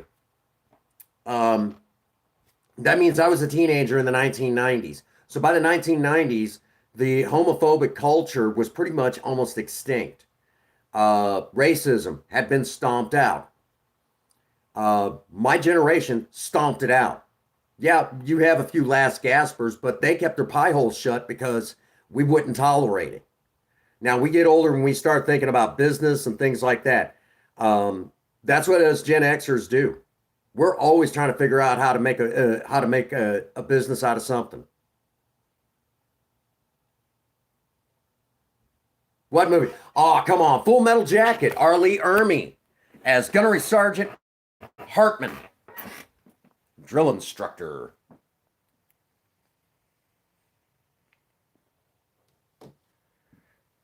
Originally, he was only a consultant. They didn't think he had you know, the, the gumption to actually play the part. He's like, "Oh no, I got this." And he played it well. Um, and let's not forget Captain Dale Dye in Saving Private Ryan. The work that he did on that. Yep, I know the one. But that, ironically enough, I've heard a lot of people tell me that that was the Marine Corps at the time during Vietnam. Not a joke. That was the Marine Corps. So, again, basically in a nutshell, John Candy, oh my God. John Candy was an amazing actor. One of the best ones he was ever in was The Great Outdoors. If you've never seen that movie, you're missing out. Uncle Buck. Uncle Buck, oh my God. Yes, he was. He was also a great stand-up comedian. Was on Rodney Dangerfield's HBO show in the 1980s called Dangerfields. Damn good stuff. Again, we're talking top quality stuff that most people haven't even seen. Andrew Dice Clay, Sam Kinison. This is all 1980s stuff. Arsenio Hall was on at that time. I don't even know what the fuck happened to him. Pat Sajak, the host. Yep. Who's Harry Crump? Yep. Pat Sajak, the host of Wheel of Fortune, had his own variety talk show similar to Johnny Carson at that time. I'm old enough to remember who Johnny Carson is, okay? As a matter of fact, one of the gags that I do at work, because, I work fast food, I'll repeat some of their order back so they know that they're getting the right order. I said, you're the one who's got such and such order. And I'll do this with older people. And they're like, absolutely, yes, that's my order. I said, perfect. Planes, trains, now we're talking. Yep. Him and,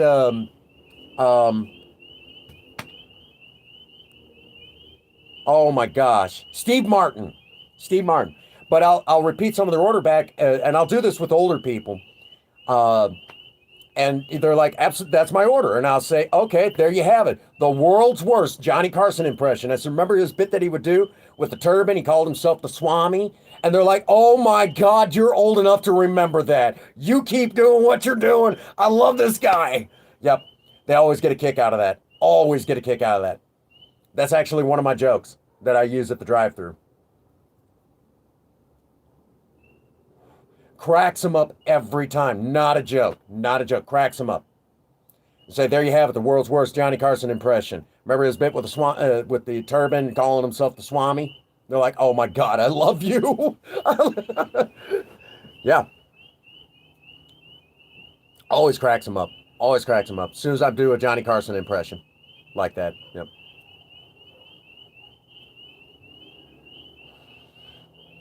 Lifestyles of the Rich and Famous TV show. Come on, y'all remember that?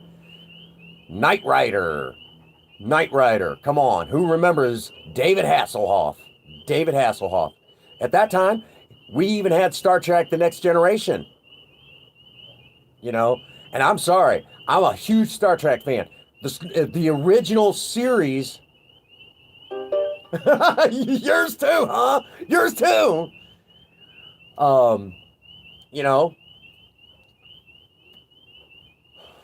And we watched Viable and I watched the political landscape actually change. We remember the fall of the Berlin Wall. We remember it. Vietnam in this country was still very much not talked about in the 1980s. It was the only war that the United States truly lost. Okay? And we, honestly and truthfully, we didn't talk about it. Married with Children, yeah, that was great comedy. Mama's Family was on at that time. That was a good one. That was a lot of people left over from Carol Burnett's variety show, the Carol Burnett Show. Most people don't even remember that. I do. I'm actually old enough to remember that. That and Hee Haw. I'm giving away my age now. Everyone's like, Demon, Nitley, Prince Magnum. Are you serious? You remember? Yeah. I remember the Dukes of Hazzard. You could still watch the reruns of the Munsters. You could still watch it. You could still watch a lot of old reruns at that time. Looney Tunes cartoons, Saturday morning cartoons are all gone.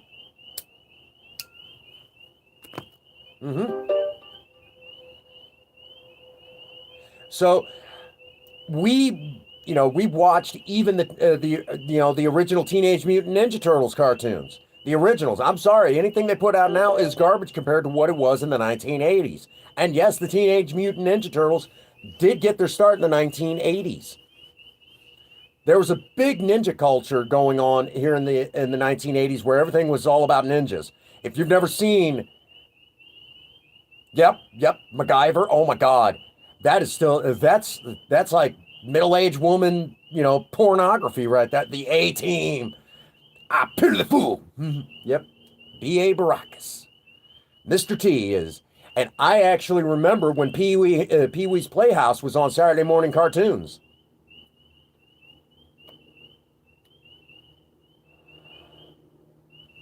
No, I've not seen the new MacGyver series. I don't watch any television. None of it really is any good to me. Uh, I have watched the newest thing I've watched is a little bit of Cobra Kai and Star Trek Picard, which I do like. They didn't keep the music. Oh wow, really? That was like amazing. That was like amazing music too. You swear to God, those people were just geniuses. Uh, there's actual cartoons that have been long since forgotten since the 1980s. One of my favorites from the 1980s was Mask. Ooh. And then the laser tag cartoons. There was like, 20 episodes. Oh, yeah. Now you're talking. Disney started pushing cartoons in the 1980s. Chip and Dale's Rescue Rangers, Darkwing Duck, um, Tailspin. Oh my God, Tailspin was amazing. So you guys get the general idea. It was good stuff in the 1980s. Um,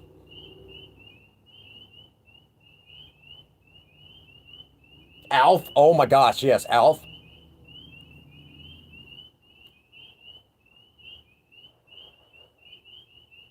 Really? Wow. But yeah, uh, yeah, MacGyver. It's one of those things. I mean, yeah, Harry and the Hendersons. Oh my gosh, I've got that movie. Viable. I've got that movie. Harry and the Hendersons. Yes. Um, damn good movie. And of course, that time we were start. There was still talk that Elvis Presley was still alive. At that time, we were still looking for Bigfoot.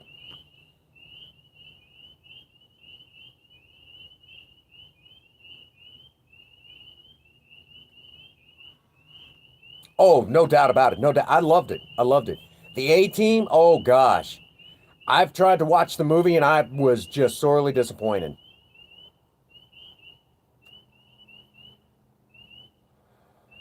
Right on, right on. Absolutely, absolutely. I mean, so we Gen Xers had the best of the best. Mission Impossible, yeah, it did make it. You could still watch Mission Impossible. Yep, absolutely, absolutely. Um, you could still watch reruns of Starsky and Hutch. I remember seeing a few. You know, yep, and you could still watch the Three Stooges. Waited all the way. I used to wait till 11 o'clock every night to watch the Three Stooges on Saturday night. Every night, loved it, loved it. As a matter of fact, there's even jokes that I do. Miami Vice. Oh my gosh, they're gonna fuck with that one too, huh? Oh wow, they're bringing back the original cast of Miami Vice. Fucking hell.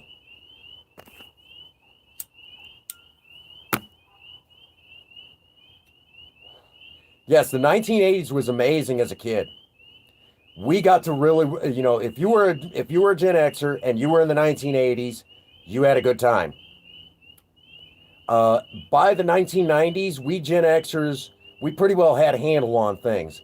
But it was when the millennial culture started taking over, we started having the problems that we have today here, at least in the United States. No offense to any millennials, out there, but that's what happened. And there's going to be a great big explanation in a video that's going to be coming up. I just want to kind of give y'all a heads up because I won't pull any punches, but I'm not going to lie to you guys. I mean, I'm going to hit home in a lot of ways. And then at the same time, we're going to touch base on some real issues that haven't been actually touched. The millennial generation is oftentimes referred to as the great experiment that failed here in this country, and we'll go into great details on why they were screwed over. They really were. It was sad. It's truly sad. It's truly sad because a lot of the problems stems from the fact that they were screwed over. Um, They really were. They got the raw end of the stick. They really did. An entire generation screwed over so badly that I'm grateful that I wasn't caught in there.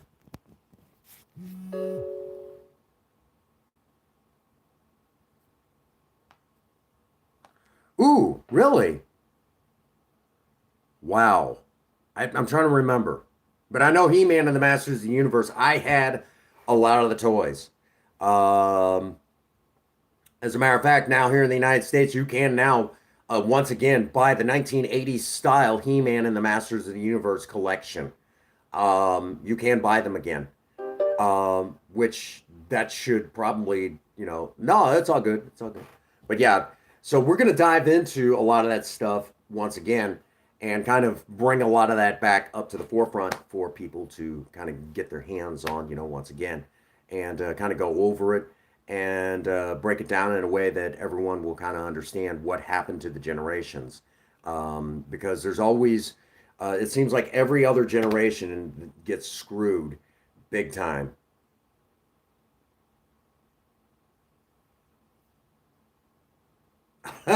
Right, right. The never-ending story, viable. Come on, the never-ending story. Remember the original? I have that on DVD. Love it, love it. Come on, you're with me. And the theme song from the never-ending story. Oh my God. Yeah. Oh, I've seen part two and part three. I was not impressed.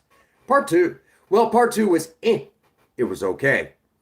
But the original. Oh, I could still watch that a million times.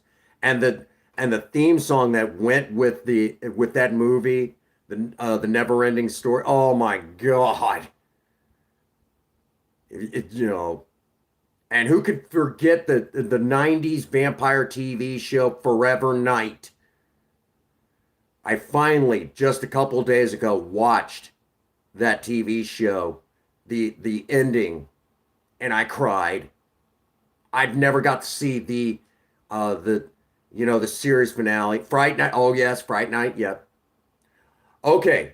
If werewolf movies have never been done right, but there was one that got it close. Thank God for Gary Busey. Okay. Silver Bullet. The movie Silver Bullet. Teen Wolf. Yeah, Teen Wolf was okay. Michael J. Fox once again. Which I think at the time Michael J. Fox was doing Teen Wolf, he was also doing Back to the Future. And that was a hell of a thing. That poor guy. No, I'm sorry, he was still. Yep, Corey Haim. Yep, Silver Bullet. Um,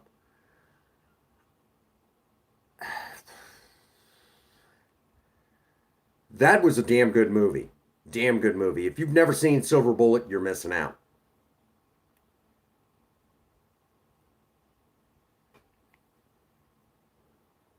Yeah, Lost Boys it's one of those forgotten 80s classics. And see, a lot of people tend to forget in the 1980s, pretty much every generation kind of rediscovers something from a previous generation. I know in the 1970s, there was this respawning of like the 1940s, where everyone kind of got into what was going on in the 40s and started reliving some of the stuff from the 40s. The music, Frank Sinatra became big once again in the 1970s. By the 1980s, we rediscovered, of all the things, we rediscovered the 1960s. That's when Beach Boys came back, and you had their song Kokomo. Oh yeah, Cannonball. There was like a lot of Cannonball movies. Uh, damn good, damn good. No, they just need to add on to it. They just need to add on to it. Mad Max, Mad Max, the original.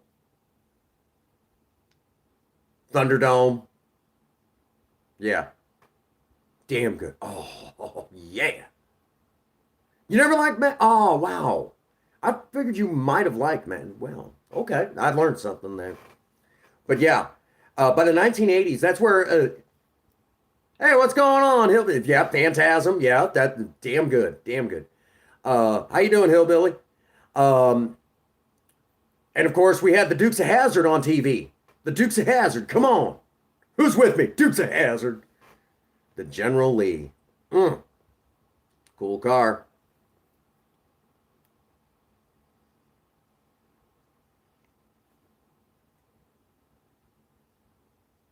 Yeah, me too. Slasher flicks. Come on, slasher flicks. You never liked the Dukes? Oh, wow. Huh.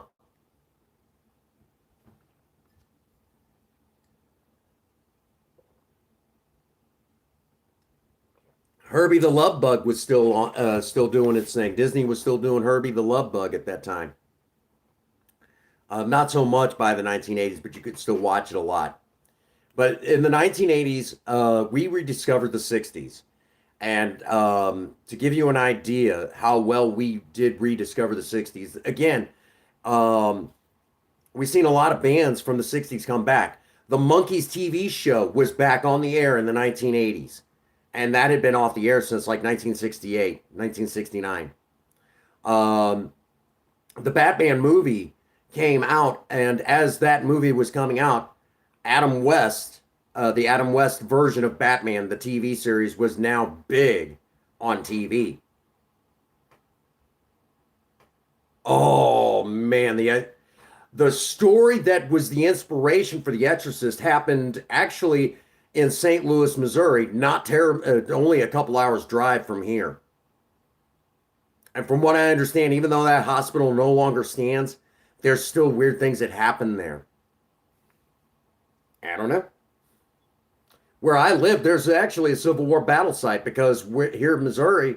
That was as far as the United States went at that time, and there was a Civil War battle. And yes, it was a boy, not a girl. Um, there's still an ongoing debate. Uh, you know, the gal that played the part in The Exorcist, they're like her mother should have never let her play that part. She made her money though. Gosh dang it, she made her money. And of course, um, Poltergeist. Poltergeist. That movie still scares the fuck out of me. Linda Blair. Yep. A lot of people say that she should never, her parents should never let her play that part. But honestly, I mean, it was a good movie. Scared the fuck out of everybody. Toxic Avengers. Yep. Um,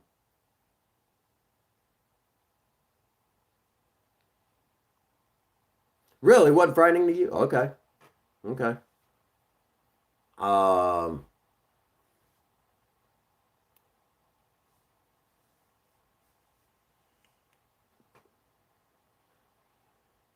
yeah, I got stories, man. Um, telling you, you know, something to think about. Something to really think about. I mean, the 1980s was a good time. Going into the night, William Shatner on Rescue 911. Great. They live. Yep. Classic. Classic. Children Under the Stairs. Christine. Whew, the list goes on. Um, Maximum Overdrive. Came here to chew bubble gum and kick ass, and I'm all out of bubble gum. Oh man, Roddy Piper. Love that guy. Again, we're talking um, Elvira. Yeah, who could forget Elvira? And again, the music was great, the movies were great. There was a lot of action, and there was a lot of political change at the time. So if you weren't alive in the 1980s, you guys missed out. And those of us that did live through the 80s as kids or even as teenagers, we really um, we're the generation that you don't want to fuck with. We're the generation you don't want to fuck with. Because right now, with the cancel culture going on right now, I will tell all of you right now, a lot of the millennials and Zoomers are looking in our direction at us Gen Xers, and we laugh. Most of us laugh. Like, do you realize Boomers tried to cancel our heavy metal? You see how far that got? It didn't happen. Thank you, D. Snyder, for standing up for what we like. We're not going to take it. Something to think about. And I will tell anybody right now, with the cancel culture going on, It's gonna be Gen Xers that's gonna say, okay, look, here's the real deal, and I know I'm gonna be throwing my hat into that ring, and really show, hey, we already stomped all this out. You're the motherfuckers bringing it back up. Knock it off. Really. That's why it's a problem now. You guys are the ones that are doing this. Stop it. Really. Stop it. You're pissing me off. you know. And that right now over on TikTok. I don't know if it's made its way to YouTube yet, but over on TikTok, you guys are gonna love this. They're actually saying that Gen X is probably the scariest generation ever because we have been left with the old school values. And to give you an idea, here in the United States, I was handling a gun by the age of 3. That should tell you how much you don't fuck with those Gen Xers. I already knew how to handle a rifle by the age of 3. That's how much we hate communism here in the United States back then. We were ready for the commies. Bring it on.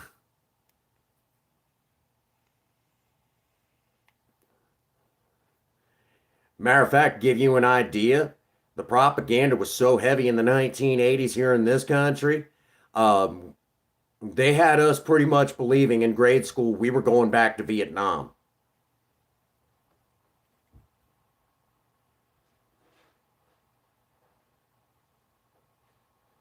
Yes, yes, I remember it.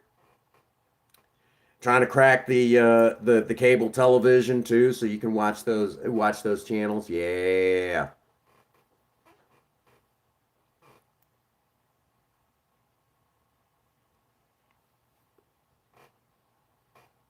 I don't think you could do that now though.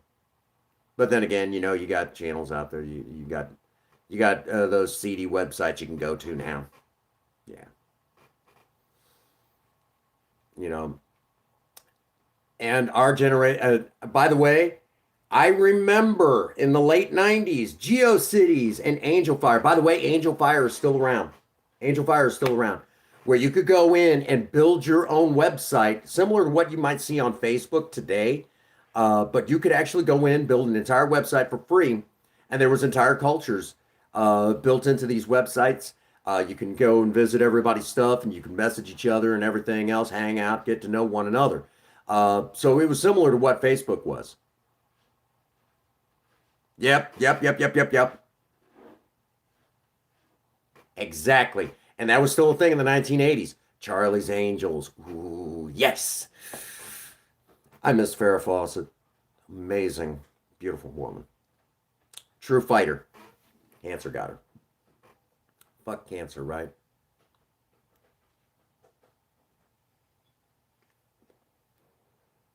But yeah. Who who lived the 1980s? Who lived in I was there. I was there. It was a big time. Oh yeah. Um and Supergirl. Oh my gosh. Yep, you were there. We were there. Growing up in the 80s, we learned a lot. I know here in the United States, oh God, yes they were. Yes they were.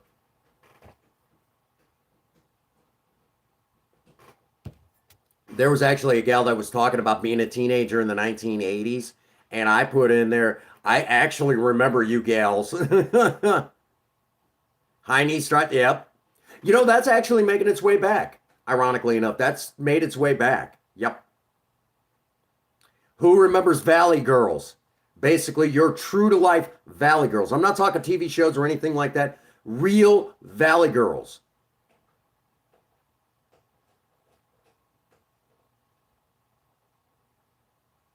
Really, I did not know that. What's going on, Lewis? We're actually talking about if you were a kid in the 1980s. Dallas, in fact, yeah. Knots Landing. Come on. I remember that TV show. Y'all are making me relive, you know.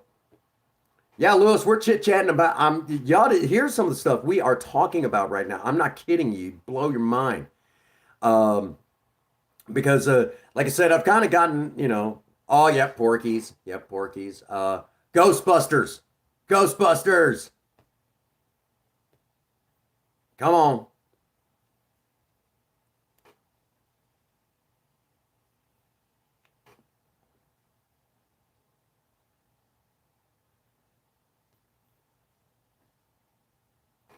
Yep. Walkmans. Yeah, I remember Walkmans. I remember the Gremlins. Hulk Hogan as one of the big names in wrestling. Say your prayers, take your vitamins, train.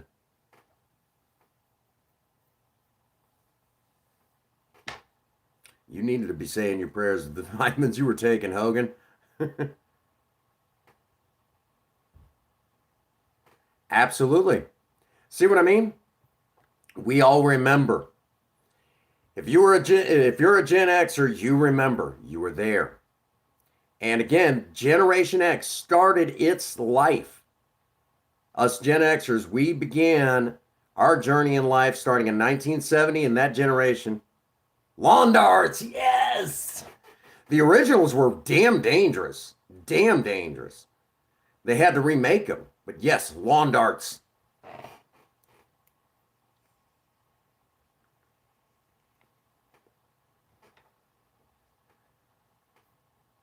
Yep. I remember that.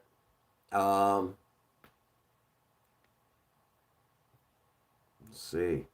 Gosh, a lot of that stuff. My God, y'all are making me think about, yeah.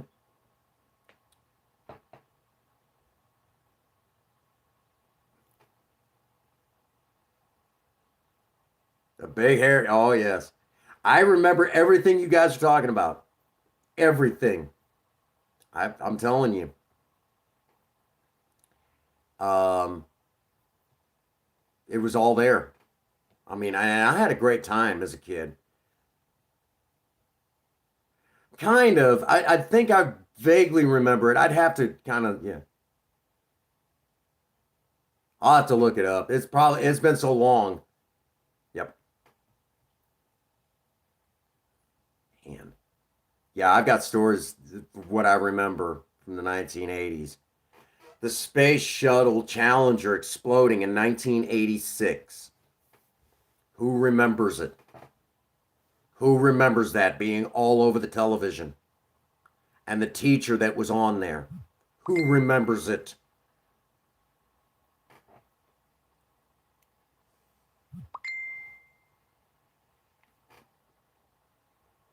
Because that didn't happen to teachers. Well, that's what we thought in the 1980s. That sort of stuff doesn't happen to teachers. Yep. That didn't happen to teachers, but it happened to that one. Couldn't believe it. Then there was some assholes in our class who like, too bad it wasn't our teacher. Like, fuck you, dude. Really? How could you say that? I remember as a kid, I remember sitting there. Really? I didn't know that. See, by the 1980s, we had the Star Wars program. Now, for those that don't know what the Star Wars program was in the 1980s, it was actually it was a nuclear missile defense system. Yep, greatest American hero. Thank you so much, Lewis. Appreciate that, man. But yeah, that was a big, big, big thing back in the 1980s. Was Star Wars missile defense program. One of the things that came out of it was the Patriot missile that we used during the first Iraqi war. Um,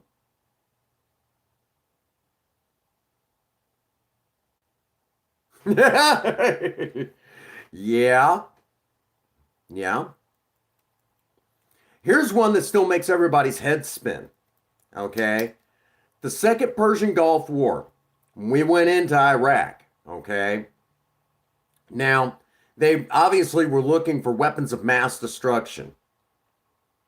Okay, but instead of finding weapons of mass destruction, they did find weapons caches. In the weapons caches, and this is one that still has a lot of military intelligence scratching their head, and I don't know if they've ever figured it out. Uh, some of the weapons that were being shot at American forces, obviously old German Mausers, stuff left over from the world wars. But one of the biggest oddities that was left over was German Sturmgewehr 44, or the STG 44, oftentimes referred to as the world's first assault rifle.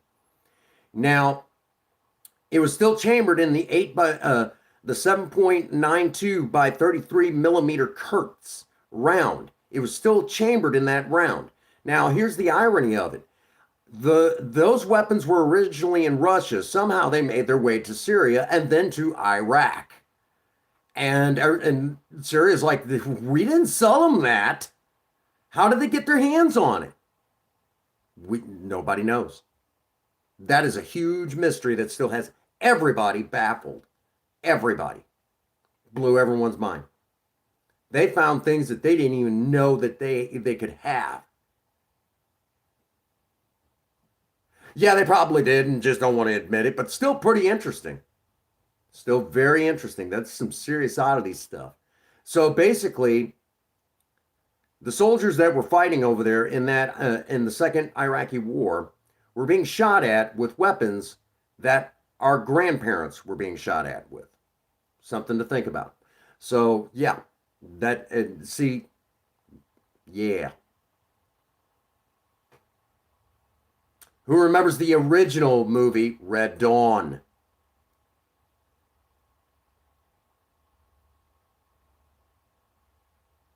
Really? I did not know that. That's interesting. So, yeah, we kids of the 1980s, we remember. Teenagers in the 1980s, we remember. And we are Generation X, and we are still the scariest motherfuckers out there. Because, I mean, goddamn, Oh my gosh, you're talking, man, you get me thinking all about that stuff all over again. Yeah, we've got those movies. Not Red Sonja, but we do have the Conan movies, the original ones. For those who are wondering, this is a particular soda that I got turned on in the 1980s. Big Red Cream Soda. And forget who makes it. I think it's RC. Same company that makes RC Cola. Royal Crown Cola.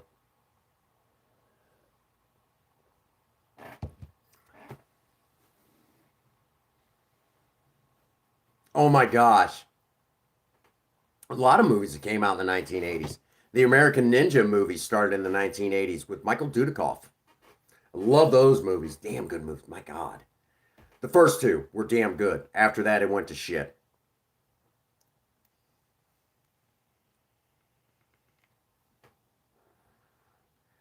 Y'all get me thinking about the 80s all over again. But anyhow.